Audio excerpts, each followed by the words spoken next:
Okay, so before we get started, I want to plug the newest addition to the channel, the GeauxBurns podcast, or the GB podcast. I couldn't come up with a better name, but anyways, fear not to all my viewers. We're still going to be streaming games like Grand Theft Auto Online, Red Dead Online, as well as covering those games and doing the Rant series and other games as well. That's not changing. This is just a new addition to the channel. And I don't have a specific date when we're going to start doing the podcasts. My plan is to at least do a few a week, one or two a week, depending on when there's a day to do it. Whenever I'm not streaming something else, I have a video in mind or other real life nonsense. But hopefully the first podcast will be coming up this weekend. Hopefully. So we're going to be talking about a lot of things during the GeauxBurns podcast. Not just video games or gaming news, but also other things that interest me, like comics, sci-fi, TV shows, movies, and more. We're not going to talk about politics. At least we're going to try and stay away from politics because, for one thing, I have a political channel already. But sometimes it may happen. These things just happen whether you want it to or not. But anyways, I hope you all are excited about the new podcast coming soon.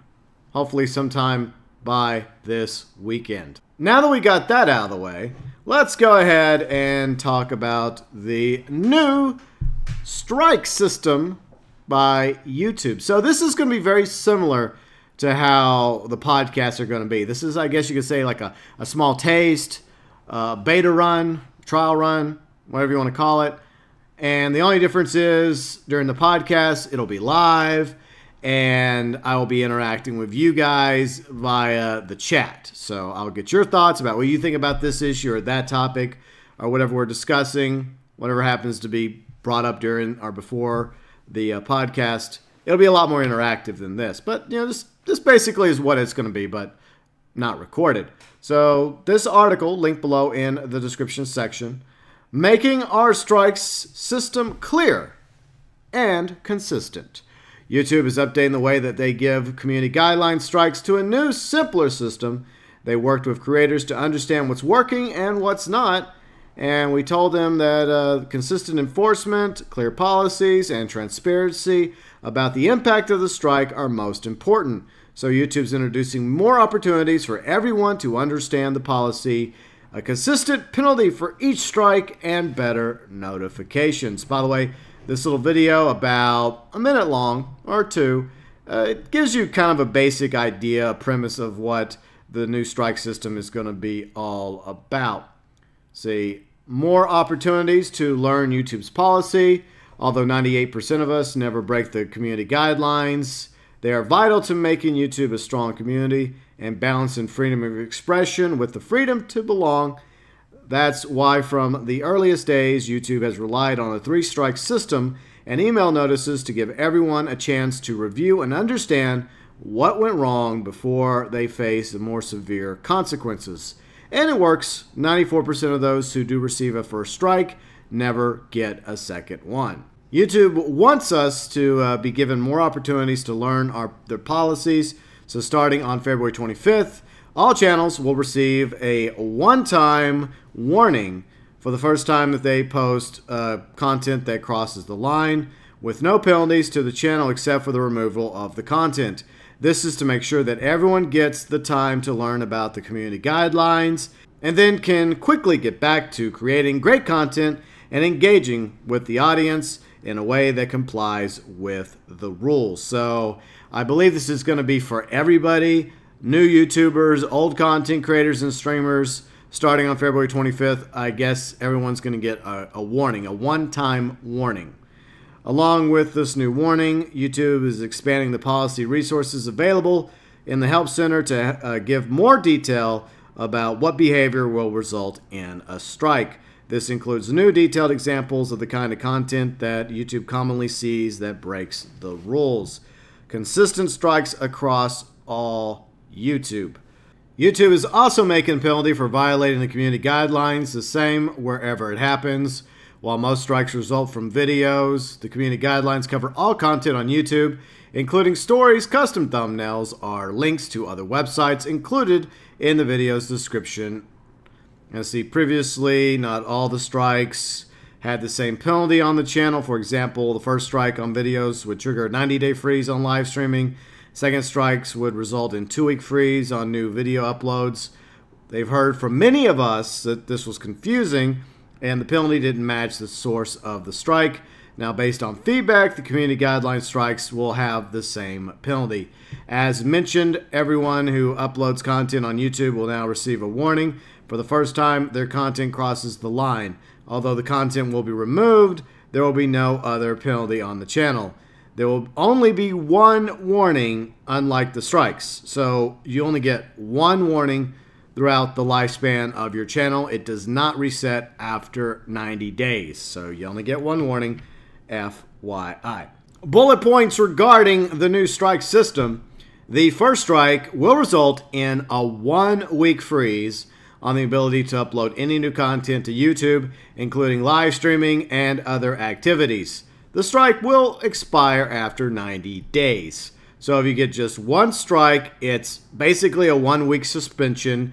You won't be able to do any live streaming or upload any content for a week. I guess after the 1-week period, you'll be able to get back to uploading videos and live streaming, but you'll be under kind of a probation period for 90 days. If you happen to get a second strike during that 90-day probation period, you're going to get then a 2-week freeze on the ability to upload any new content on YouTube.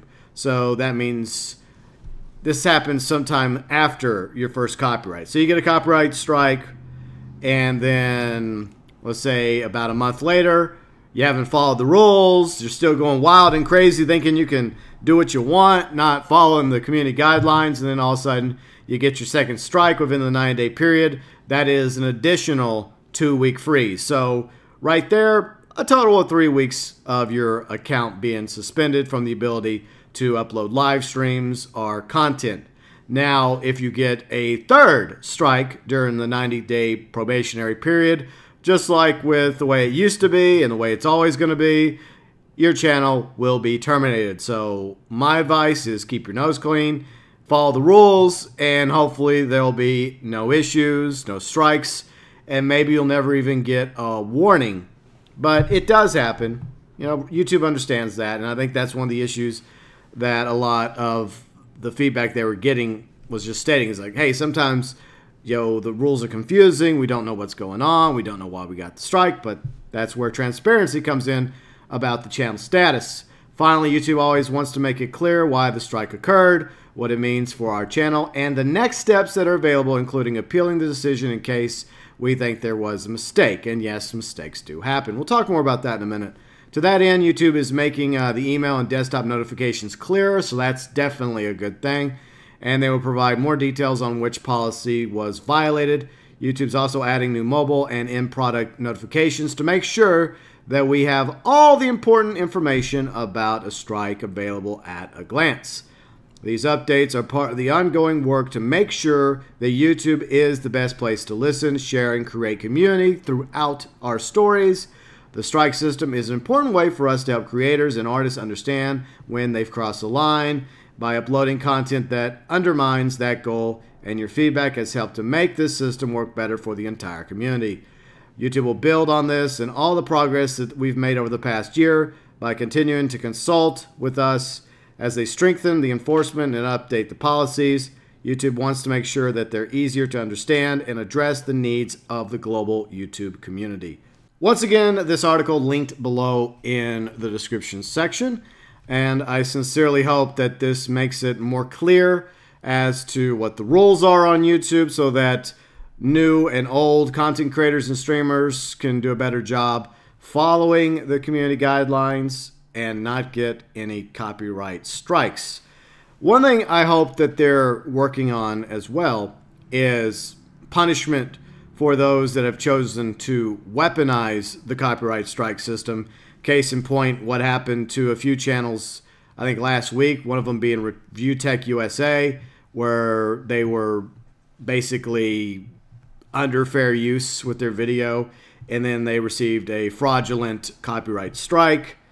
And I hope that YouTube is doing something about instances when the copyright system is violated and weaponized.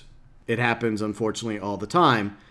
And that's something that needs to be addressed. There needs to be ramifications and punishment for anyone or anybody, whether it's another individual or company, that chooses to weaponize the copyright strike system in order to hurt a channel whose content they disagree with or if they just don't like for personal reasons.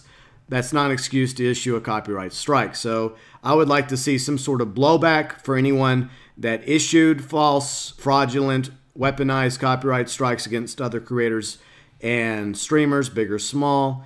Another issue I hope that they're addressing is copyright claims. Now, I realize whenever you're playing games, there's sometimes copyright music in it. Like I did a few weeks ago, Star Wars, Jedi Academy, an old game. It's backwards compatible on the Xbox One, and just like with any other Star Wars game, it has tons of Star Wars music. So I got a whole bunch of copyright claims from Disney over that, because Disney, Evil Mouse, now owns LucasArts, Lucasfilms. No, rip LucasArts. They should have kept LucasArts around. That probably would have been better for Star Wars games than relying on EA, but I digress. So there are examples where the copyright claims are legitimate, and the only thing that really happens when you get a copyright claim, which you can dispute if you think it's fraudulent, if you feel like you're still like protected by fair use, yes, you can dispute it, and I do it all the time. Not always. Like in this example I'm citing, yeah, obviously I cannot monetize that because that music is owned by Disney, Lucasfilms, whatever. But there are plenty of circumstances where I get fraudulent copyright claims, and basically that's theft. They're trying to take money out of my pocket, even though it's only a few dollars for smaller, YouTube partner channels. For bigger channels, that could be hundreds of dollars or thousands of dollars. So I hope that YouTube is seriously working on addressing those instances of fraudulent copyright strikes as well as false copyright claims. So there you have it. Article once again linked below in the description section. Feel free to let me know your views, your thoughts, your opinions regarding YouTube's new policy on the strike system below in the comments section.